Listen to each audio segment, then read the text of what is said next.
H1B visa का शब्द भी वीज़ा पर बहुत ही विस्तृत चर्चा, उसकी स्पिरिट पर बहुत ही विस्तृत चर्चा प्रधानमंत्री मोदी और प्रेसिडेंट ट्रंप के बीच में हुई।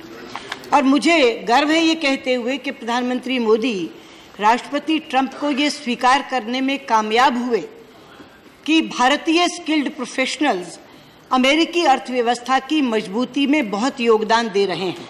उन्होंने उस योगदान को स्वीकारा। अभी आनंद शर्मा जी इससे पहले 0 आवर में बोलते हुए इसी प्रश्न को कह रहे थे और कह रहे थे कि जॉइंट स्टेटमेंट में कोई जिक्र नहीं है। मैं कहना चाहूँगी कि शब्द ही इससे शुरू है, applauding the entrepreneurship and innovation of Indians and Indian Americans that have directly benefited both the nations. अगर मैं वही कह रही हूँ sir, please let her finish. आनंद भाई, let her finish, please. आनंद भाई, सभापति जी, मैंने किससे शुरू किया? H1B शब्द का प्रयोग किए बिना।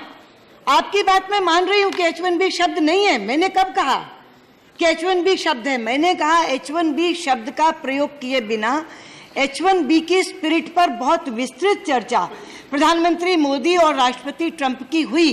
और उसके आगे मैंने ये भी कहा कि उस चर्चा के बाद प्रधानमंत्री मोदी राष्ट्रपति ट्रंप को ये मनवाने में कामयाब हो गए कि भारतीय स्किल्ड प्रोफेशनल्स अमेरिकन अर्थव्यवस्था को बहुत मजबूत कर रहे हैं और उसमें बहुत योगदान दे रहे हैं। और जॉइंट स्टेटमेंट में इसका जिक्र अपलॉड शब्द से आया और उन्होंने सराहना भी की और फिर आगे वेलकम शब्द आया तो उन्होंने सराहना और स्वागत किया।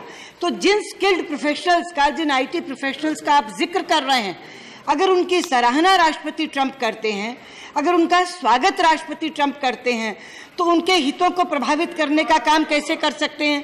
क्योंकि उन्होंने कहा it is benefiting both the Nations. अगर वो उनका अहित करेंगे तो अंत में अहित अमेरिका का होगा। इसलिए मैं कह रही हूं आप शब्द पर मत जाइए। H1B शब्द का प्रयोग नहीं है, मैंने इससे प्रारंभ किया है अपनी बात को।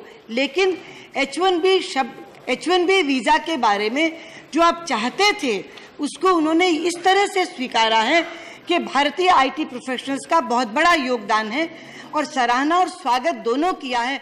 इस स्पिरिट को सदन को समझना चाहिए।